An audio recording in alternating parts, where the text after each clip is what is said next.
welcome to this edition of the 700 Club. You wouldn't believe what's in your food and how much sugar we're all assuming and consuming every day. And how come America is so overweight? We are now coming to a point where obesity is a crisis. We'll have all that for you today, and you will be shocked at what we're going to show you. But first of all, it's time to end what's called the forever war. President Biden is pulling all U.S. troops out of Afghanistan on September the 11th, 20 years after the infamous terrorist attack that started it. The big question, once the U.S. withdrawal, will ISIS and al-Qaeda come roaring back? And will we have more terrorist attacks? The Taliban may take over. Now, under the Taliban rule, it was against the law to educate women. Are they going to bring that back in? And while they're hailing this is a great move, do you realize what it will do to the women, how they will be subjugated under the rule of the Taliban? It is a horrible scenario, and many senators are really raising the alarm. Charlene Aaron brings us this consequential action. Secretary of State Anthony Blinken made a surprise visit to Afghanistan today to sell the country's leaders and a concerned public on President Biden's plan to pull American troops from the country. The visit comes a day after the president said the 9/11 attacks could no longer justify U.S. forces staying there. We went to Afghanistan because of a horrific attack that happened 20 years ago. That cannot explain why we should remain there in 2021. The pullout plan calls for all American forces, numbering some 2,500, to be withdrawn by September 11th, the anniversary of the attacks, which were coordinated from Afghanistan. War in Afghanistan was never meant to be a multi-generational undertaking. We were attacked. We went to war with clear goals. We achieved those objectives. But Republicans like Senator Lindsey Graham oppose withdrawing the troops, saying it could lead to the comeback of terrorism. Again, there are no great outcomes, but this is the worst possible outcome, is to pull up and leave and hope that things will turn out well. That did not happen in Iraq, and it did not happen here. Foreign terrorists will not leave the United States alone simply because our politicians have grown tired of taking the fight to them. But the president disputes that claim, saying the U.S. will prevent the reemergence of terrorists in the region. Regardless of the criticism, President Biden has made his decision, and the U.S. will be out of Afghanistan within 5 months. Charlene Aaron, CBN News. I think it was the former Secretary of State who said, if you break it, you own it. And I think we've broken up Afghanistan. I know it's uncontrollable. It got to Alexander the Great. It's been the downfall of many over the years. But at the same time, the Taliban is a force, and it is a strong force, and it will be a breeding ground for terror, and who knows what they will do. Well, in other news, although they denied it, now they're talking about packing the Supreme Court. The Supreme Court has been the plaything of the left because it has done their bidding, and they've been able to push through the judiciary items that could not be voted in by the electorate. But now the Supreme Court has changed and is becoming conservative, so they're now saying we're going to put 4 more judges on the court. Well, what did Joe Biden once say about packing the court? Ephraim Graham has that. Pat, Democrats plan to unveil the measure today in a news conference at the steps of the U.S. Supreme Court. The Intercept reports the proposal has sponsors in both the House and Senate. It would increase the number of justices from the current 9 to 13. The move comes after President Biden announced a commission to study the federal courts. Progressive activists have been pushing for Democrats to, quote, pack the court by adding more justices who would support liberal policies. Republicans quickly attacked the move, and the idea hasn't been popular. A New York Times Siena College poll last October found 58% oppose increasing the size of the court, while only 31% supported it. The poll was taken during the presidential campaign last October, when then-candidate Biden took no position on court packing. But as a senator in 1983, he blasted FDR for trying to do it. President Roosevelt clearly had the right to send to the United States Senate and the United States Congress a proposal to pack the court. It was totally within his right to do that. He violated no law. He was legalistically absolutely correct, but it was a bonehead idea. Normally the deadline for filing your taxes, but this year the IRS has extended it again because of COVID-19. And hot off the press in Washington, this year's Pig Book, the annual look at how Congress wastes your tax dollars. Paul Strand has the story.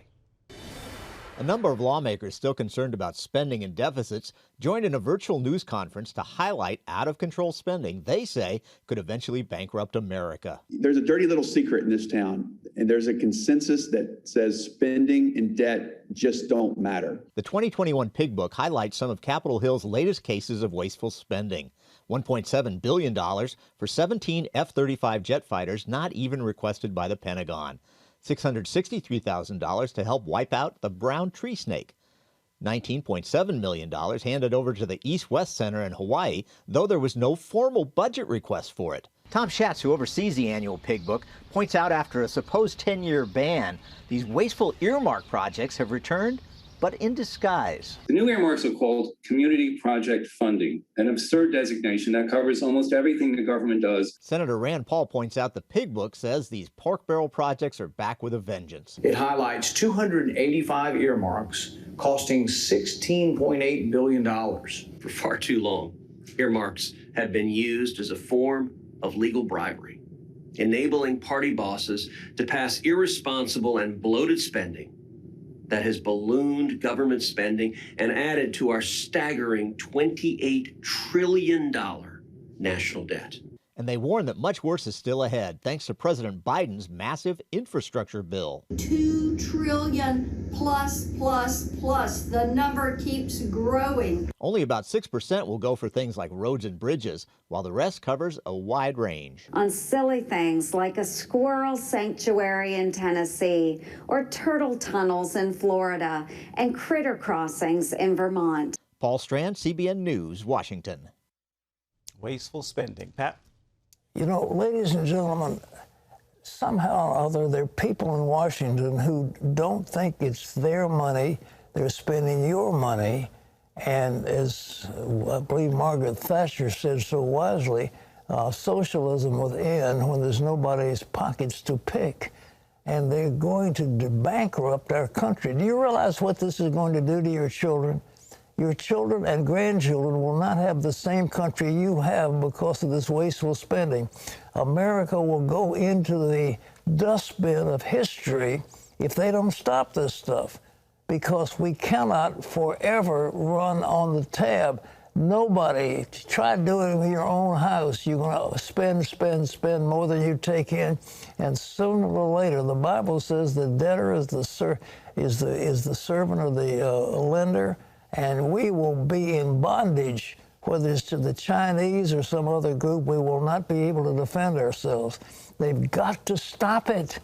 But nobody wants to stop it because they're always spending somebody else's money. And when there are no more pockets to pick, maybe those socialists who are running the government will stop. But until then, as long as there's money to be had from someplace, they'll keep on doing it. So you ought to pray, please let it stop. All right, Ephraim. Pat, more violence overnight in Minnesota. Protests erupting for the fourth straight night outside the police department over the death of Daunte Wright. Demonstrators tried to get over a fence that was added to protect the department. Today in court, Kim Potter, the officer who shot Wright during a traffic stop Sunday, she faces a judge. Prosecutors charged Potter with second-degree manslaughter Wednesday. The former Brooklyn Center police chief has said that Potter, a 26-year veteran of the force, meant to pull her taser, but instead she pulled her gun. Pat?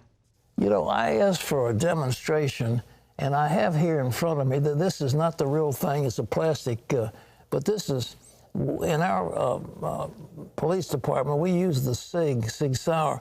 Others use the Glock, but it looks something like this, and it feels like this. This is, as I say, is a plastic weapon. This, they don't even make tasers any longer black. This is a taser. Now, Terry, I know cross and all that rest of it, but can you feel this one and then feel this one and tell me you couldn't tell the difference? This is lighter. Of course it's lighter. We don't have the battery in that, because if we did, we...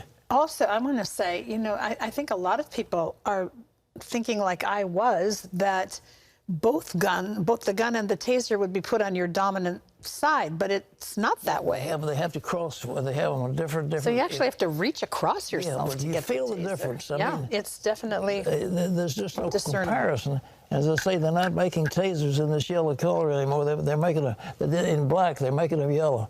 Now, how she made the difference was she shot that poor guy to death, saying, "This is what I thought. I thought was my taser." And if you can't tell the difference in the feel of those things, it's crazy. Anyhow, she deserves. But I am pro-police, folks. I think we need the police. We need their servants, and they do a good job. But if they don't stop this onslaught, they cannot do this. You know, the police in Virginia picked up a lieutenant in the Army and began to give him trouble. And our state police are highly trained. But why they don't stop this? And this thing is going on in Minnesota, but the Derek Chauvin, I mean, they ought to put him under the jail. He has caused so much trouble by kneeling on the death of George Floyd. It's just, on his neck. It's just terrible what's happening. And the police, why don't they open their eyes to what the public relations are? They've got to stop this stuff. Maybe they need more training. Consistent training. I don't mean training. The problem is you've got to pay them more. We don't have the finest in the police department. They're low-paid people, Terry. They don't get adequate. It's not a question of training. It's a question of hiring a more superior workforce, and we aren't doing it. But we need police. We need them, and we need to honor them, and I'm all for it. But at the same time, we cannot have a bunch of clowns running around who are underpaid and who really are not the best and brightest. We've got to have the best in there. Ephraim? Pat, we turn overseas now to Israel, which is celebrating its independence. Throughout history, Jews have fought in many wars in the U.S. military, including World War II. As Chris Mitchell now reports, one soldier in the Israeli Defense Forces told CBN News how his family's 300-year history of military service on 3 continents took them through the Second World War and finally home to Israel.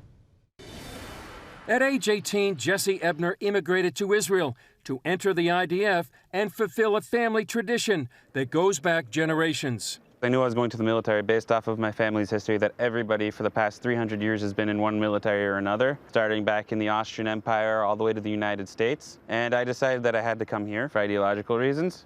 Ebner's grandfather and great-uncles fought with the American military during World War II. Those uncles helped defeat Nazi Germany and liberate the Dachau concentration camp. One brother was in the 101st Airborne. They liberated the Dachau internment camp. And his other brother was in the 1st Infantry Division, and he landed also at the D-Day landings. Meanwhile, grandfather Jacob served in the Pacific, fighting the Japanese. My grandfather, he was a Seabee. A Seabee is a combat engineer in the Navy, and during World War II, their job was to open the way for the Marines to land on the beaches to fight the Japanese.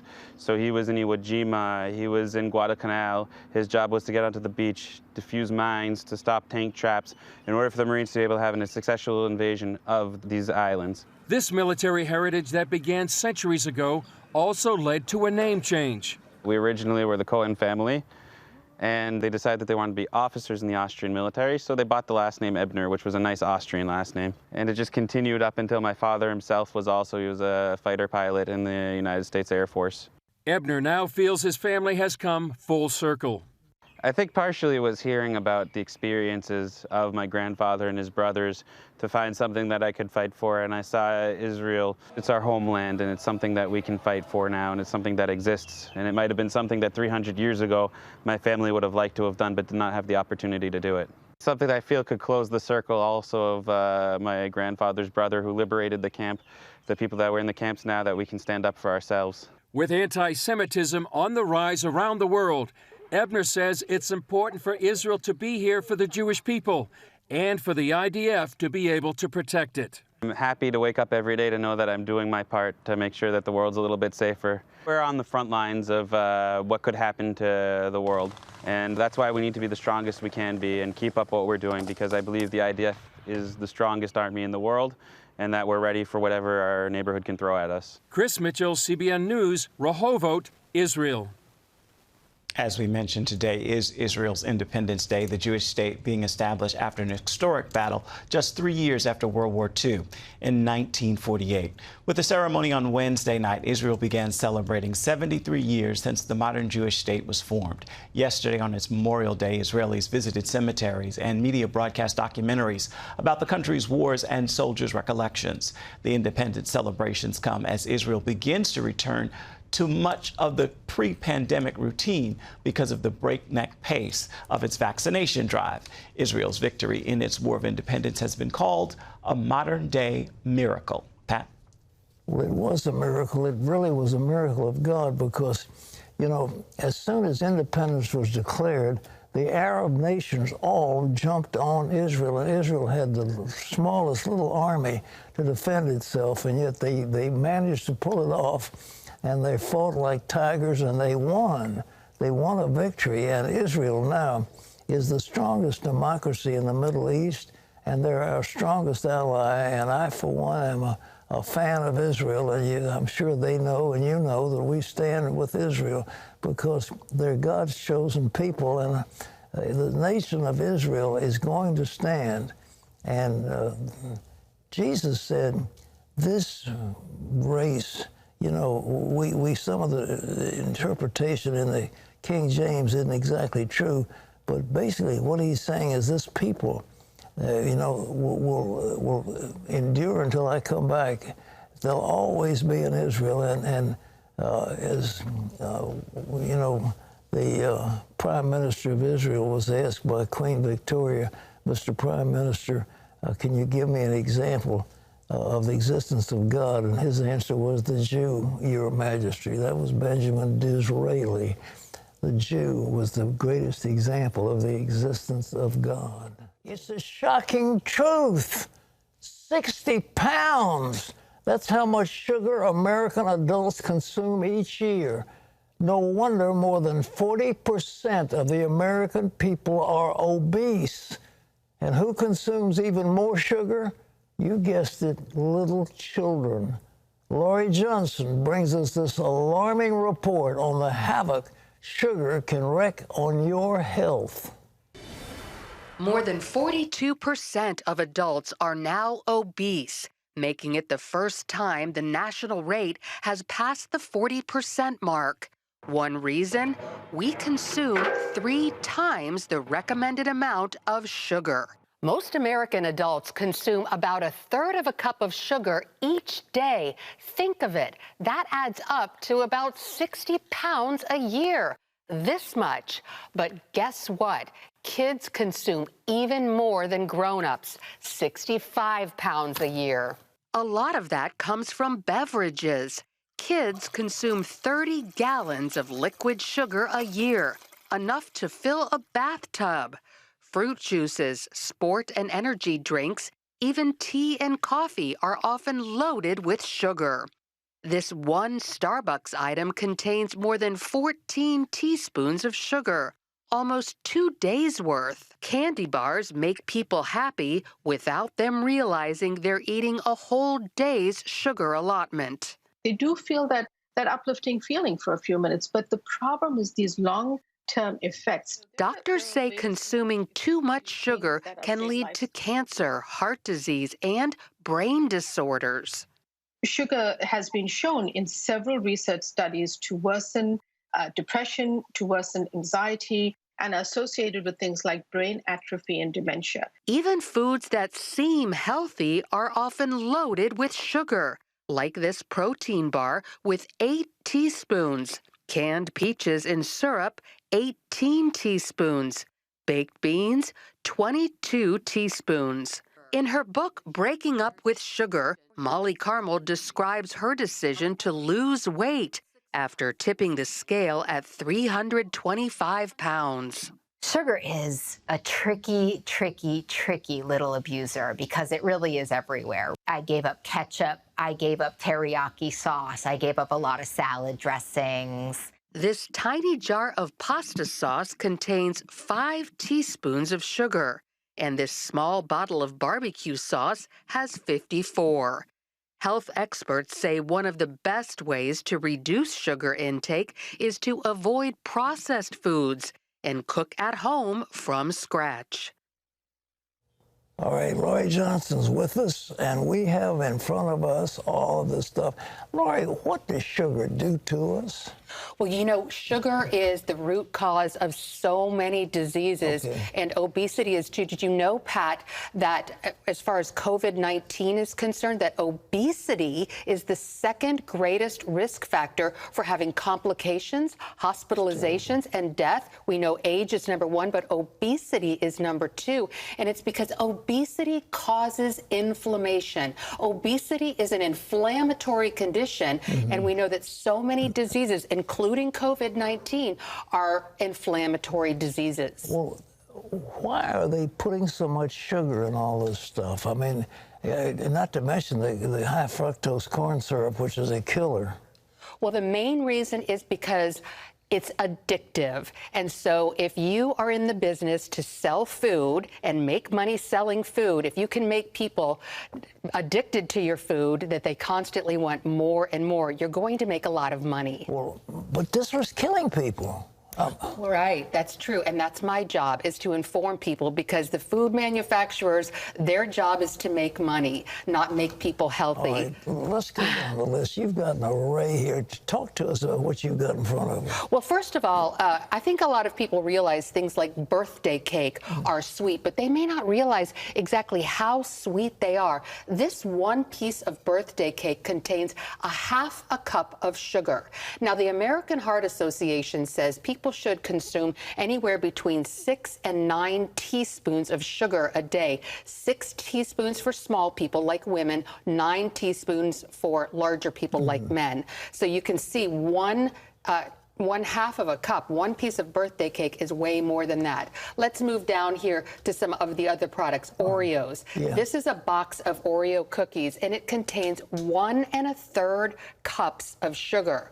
Obviously, that's for the whole package, but let's face it, Pat, a lot of people eat almost a whole package at one sitting. Yeah, they're addictive, all right. And then also, down here we have Coca-Cola. Soda, sweetened beverages are the #1 source of added sugars in the American diet. So a lot of health professionals say the first place to start cutting back on sugar is stop eating sweetened beverages. Pepsis, all those things. All those things. And a lot of people know that soda has sugar in it, but also people might not realize that the sports drinks, the energy drinks, the tea, and the coffees are also loaded with sugars. Let's go back to Coke. If you drink a standard Coke, I mean, this is the huge size. This is more than 1 cup in this great big one. But if I drink the one you get out of a vending machine.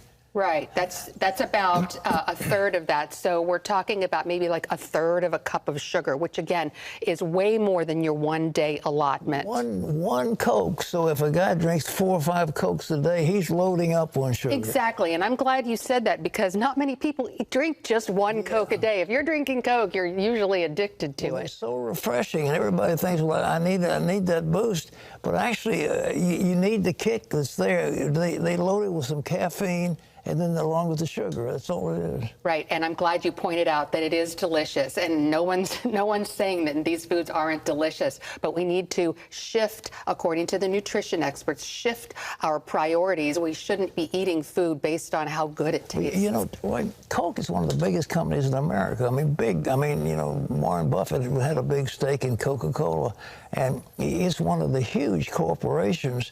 And they do it, you know, they brought out another kind of Coke, and the advertiser said, well, they've got to teach you to love the product.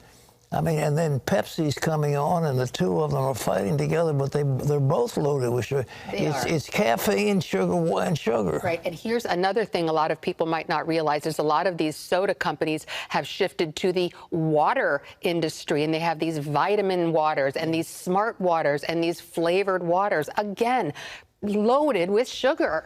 Well, now, down the line, you've got, what you got in front of you? This is Captain Crunch cereal, and this is a box of Captain Crunch, and it contains more than 1 1/4 cups of sugar. So again, we need to be very careful. Food manufacturers have learned ways to trick us into making us think that their products are healthier than they are. If you look on the box or on the carton of anything, it'll tell you how many grams of sugar per serving, but what they've started doing is making those servings really, really unrealistically small. You know, the Oreos, what it was, the oat cereal. You remember that advertisements? The little guy put those honey bunches of oats into his daddy's pocket because to help his heart. You remember that? Right, right. I want to keep him alive, but actually he's killing him. Exactly, and we see that with so many other things. In fact, this is what I wanted to talk about next, was how so many foods that seem healthy and are advertised as so are actually loaded with sugar. A lot of us know yogurt is great, but we need to get the unsweetened kind. This particular container of yogurt has more than 1/2 cup of sugar in it. Ketchup, loaded with sugar. This one bottle of ketchup has more than 1 1/4 cups of sugar. And lastly, we have this nutritional drink down here on the end. It is a very small container, and it contains 2 tablespoons, not teaspoons, tablespoons of sugar. And I want to say about that nutritional item, that is actually marketed towards senior citizens. That's right. But the thing is it is very good for people who need to gain weight. We know, Pat, that some people have health problems and they can't eat. They're underweight and they're drastically losing weight. That product will make you gain weight, and for those people it's fine. But it's marketed as sort of like a vitamin supplement for people of normal weight, and they don't realize you're going to gain weight. When a little kid is coming along, I know I've been on a fast, and when I came on the fast, I had the most intense feeling and sweet. Everything tasted sweet. Plenty of salt, and I didn't have to have any extra sugar.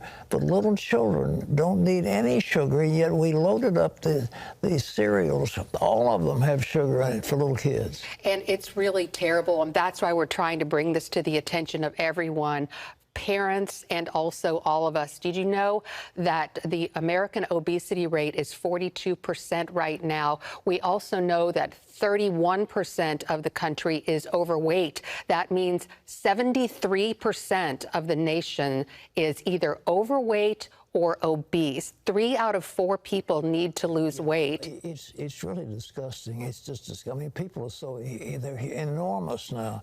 Well, now, let's just talk about those. Think of some of the brands that they give to little children, and mothers want to say, well, I want to give my kid a healthy breakfast. What are some of the cereals that you find out there? Almost all of the cereals. It's really amazing to walk down the cereal item at the aisle at the grocery store. Almost all of them are. And also, Pat, some of the healthy sounding cereals. And as a matter of fact, I looked at a box of granola, and it had just as much sugar in it as the super sweet kids cereals. So we really need to be careful. And what I thought was really interesting is on the box of granola, they said a serving size was 1/4 of a cup. That means only 3 or 4 bites. Nobody eats 1/4 of a cup of granola. And so we need to be very careful to look at those serving sizes. If a kid's coming in, I read the labels. I mean, when somebody comes back to my house and I said, do you see the amount of sugar and salt that's in that? No, I didn't read the label. Well, take it back.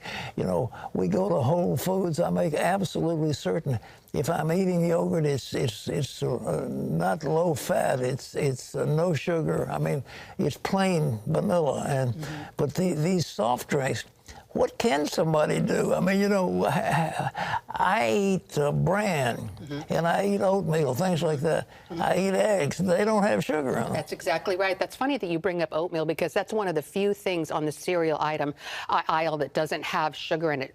Old-fashioned oats. That's right. So health experts say the best way to reduce the amount of sugar in your diet is to cook at home from scratch. And a lot of people are intimidated by that because they see things like the Food Network and think that it has to be complicated or time-consuming, but it doesn't. It can be very simple, like scramble eggs, or it only takes 5 minutes to microwave a potato, a sweet potato. Well, all bran, for example, there's an all bran that has no sugar in it. There are, and so you look on the label, and everything on the label is in grams, so that can be confusing too. So the American Heart Association says women should eat 25 grams of sugar or less, and men 37 grams or less.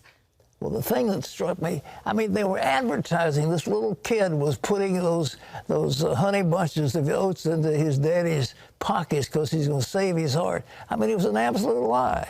It's very difficult. These food manufacturers have a lot of tricks up their sleeves. Advertising is one. I talked about how sometimes they advertise products that are really high in sugar and make them look like they're healthy. And also, we see the advertising for the children. We even see them advertising on the boxes themselves. They'll put words like protein and fiber. That's right. But they don't tell you how much sugar is in it. Well, I'm taking care of me, but and you're taking care of you, and I hope our audience will take care of themselves from listening to us.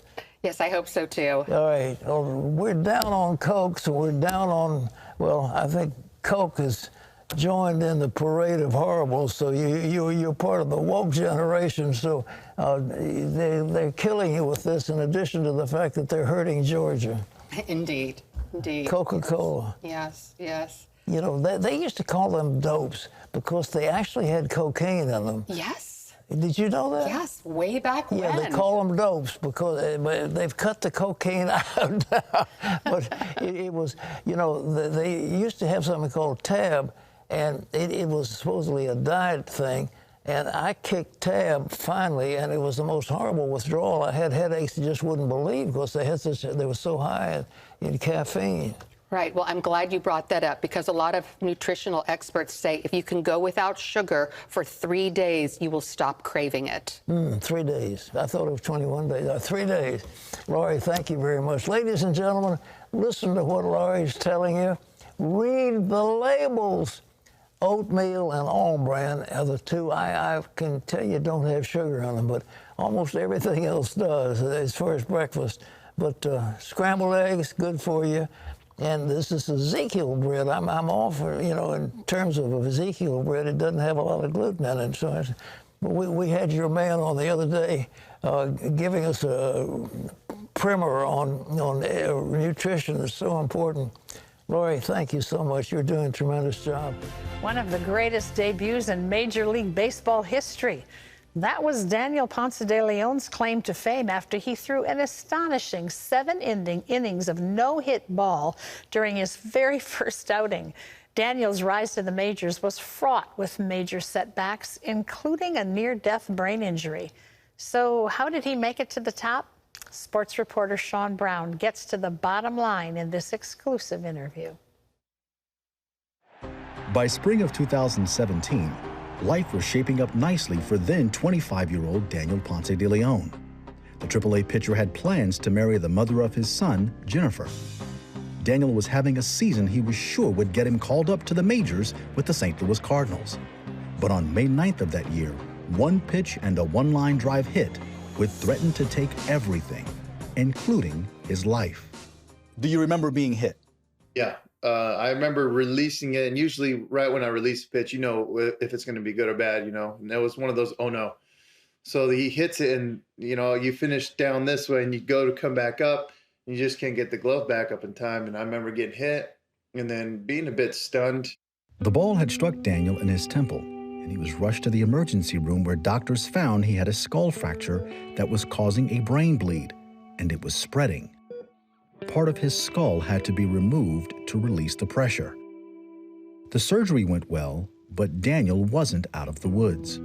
when they were able to put my skull back on, they did and put a pressure monitor in my head to help regulate my pressure, because if it got too high, they would have to retake off the skull, and I would be living with some sort of mesh covering as opposed to my skull. That meant Daniel would likely have to live with a long-term disability, ending his baseball career.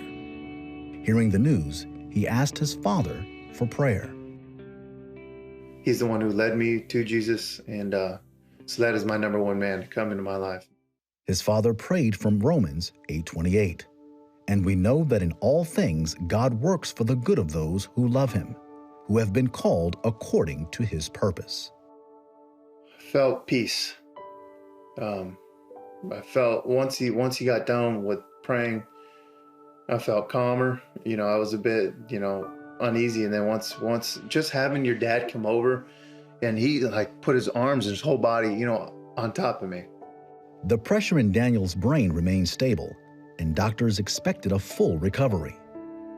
He spent a week in ICU. 2 weeks later, he was able to walk out of the hospital.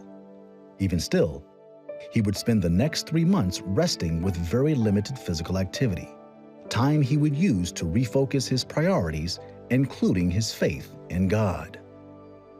So, I went back and fell back into the Bible, and as I read more and more, you just want more and more. It's the living water, and God is our Father. So how I explained, he covers me, that's how I felt God was. And then at the time, that's where I found my peace. What was God saying to your spirit as you studied? He was saying, hey, you need me, if you look at my past track record, it's up and down, left and right. And, it's just put your eyes back on me and put me in your life every day. So every day now, I have to read.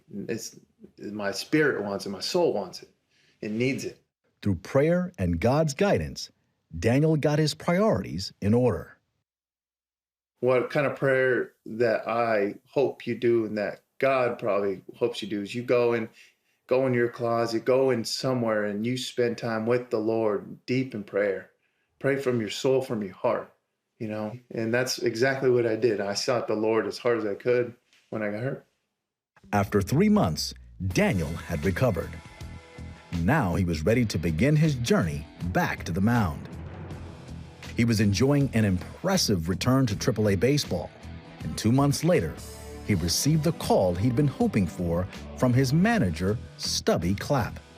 Stubby goes, so how would your family like to watch you go pitch in St. Louis? Sounds like they would love it.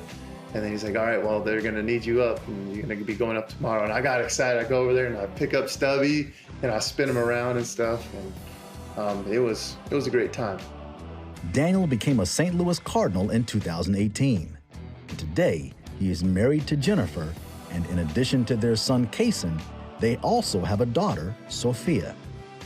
In his new book, One Line Drive, Daniel chronicles how his faith fueled his comeback from a life-threatening injury to pitching in the major leagues. He probably saw, this guy's mind's not right. We need to get him going through all these different hoops and stuff.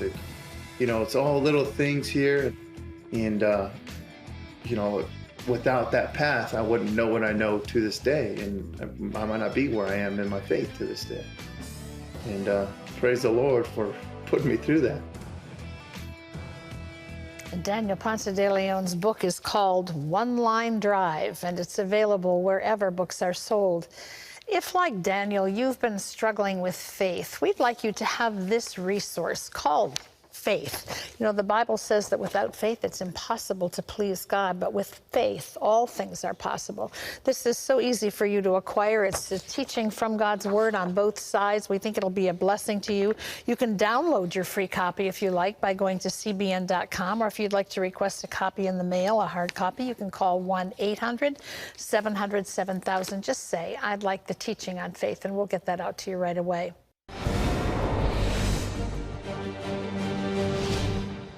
Welcome back to the 700 Club for this CBN News break. Vice President Kamala Harris says she will visit Mexico and Guatemala on her first official trip abroad as she pushes ahead on leading the White House's diplomatic efforts on the immigration crisis at the southern border. But she still has no plans to visit the border herself, and Republican critics say it shows the Biden administration isn't doing enough to respond to the border crisis. In Texas, lawmakers discussed a new bill Monday that would make it a crime for parents to allow their children to undergo a sex change operation. The measure is designed to protect minors from getting gender-changing treatments when they're too young to make lifelong decisions. If the bill becomes law, doctors who perform gender reassignment treatments would be charged with child abuse. Want to remind you can always get the latest from CBN News by visiting our website at cbnnews.com. $3,000. That's all the money Sonia Thompson had after her divorce. She also had no home, no job, and 2 children to support. So how did she learn not only to survive, but to thrive? This is a story that'll warm your heart. Sonia Thompson loves getting together with her kids and catching up on their lives.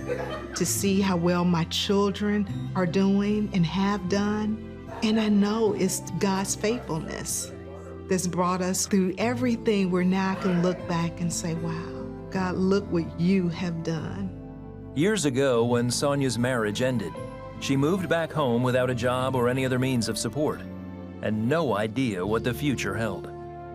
I came with 2 children, 3 suitcases, and I had $3,000, and that was it. And I knew from that point, that is what I was going to have to start over with. I knew I needed to get a job before money ran out. And I decided I was going to go into fasting and prayer. And I just poured my heart out to the Lord. A couple of weeks later, Sonia was offered a job with a bank. Even though she was part-time, her manager decided to award her full-time benefits. I was able to start working and still be able to be home with my children in the evenings. I just thought, God, you did it again. Sonia started tithing immediately.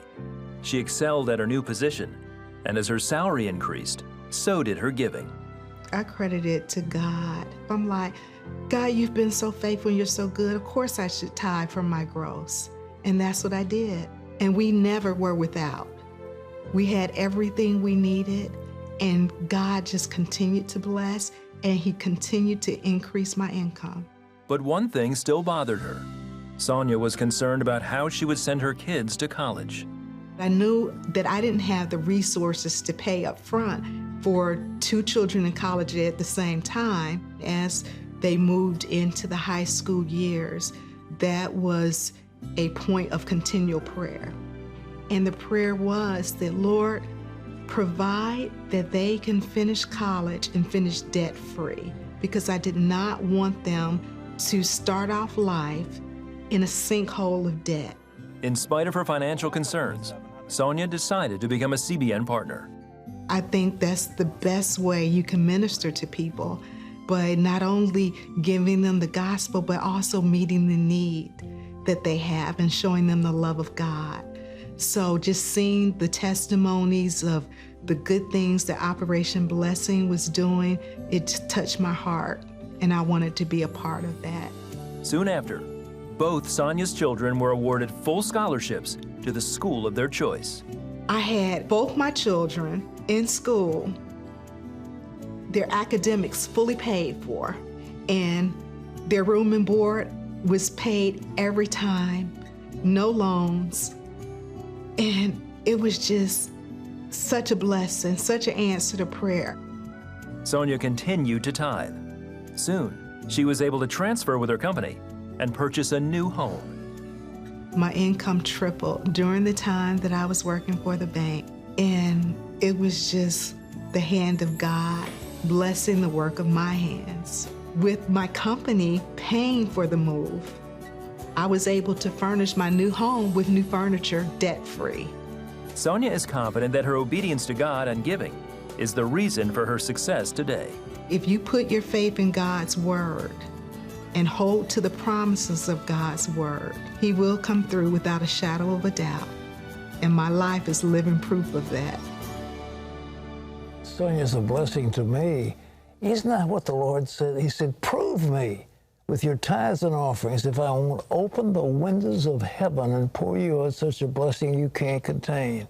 And Sonia's got a blessing. I mean, when you get free tuition for your children, you've got a house to move in, you've got more money coming in on your work. I mean, God is faithful. And he said, prove me, prove me. So Sonia did it, and God bless her, she's successful. By the way, how do you join the 700 Club? How do you help? Sonia joined the 700 Club. And what is it? It's $20 a month, 65 cents a day. And for those who join, I want to give you something. It's called I Walk with the Living God. And I hope it'll bless you, but this will be our gift to you when you join. So if you'd call in and say you can count on me, $20 a month. Here's the telephone number. It's 1-800-700-7000. And you can ask for prayer, you can share whatever, but that's the number. And you get this book. Somebody said something. This is Betty Ann. She lives in Leonardtown, Maryland, and she has the book and has read it. She said, I Have Walked with the Living God is an excellent book. From the title to the testimonies, it's beautiful. I couldn't put it down. Time and time again, God answers you with your Bible open to his living word. Thank you. It is a walk of faith and a walk of inspiration. Time after time, God gave me wisdom and gave me leadership and guidance. He'll do the same thing for you. Oh, we've got time for a question. Real You want quick to take question. one? One or Okay, two. this All is right. Holly, who says, hi, Pat. You'd previously mentioned that you helped cast out demons from people. Were any of those people born-again believers? For example, the man you prayed to be delivered from tobacco and he coughed the demonic spirit out. Was he a born-again believer? I think he probably was because he was one of our counselors, but I don't know for sure because indeed he coughed and that thing rode with me in my car. So the answer was, I don't know his spiritual life, but I presume he may have been born again. I think she's probably wondering if born-again believers have the ability to be born again, you know. You cannot be possessed by a demonic power, but you can be afflicted by it. It's like if, you could be born again and you could be at a picnic and lie down and an ant can crawl into your ear. That doesn't necessarily mean you've been possessed by ants, but it does mean you've been afflicted. There's one in your ear. There's one in your ear. All right. Well, today's Power Minute is from the book of Proverbs.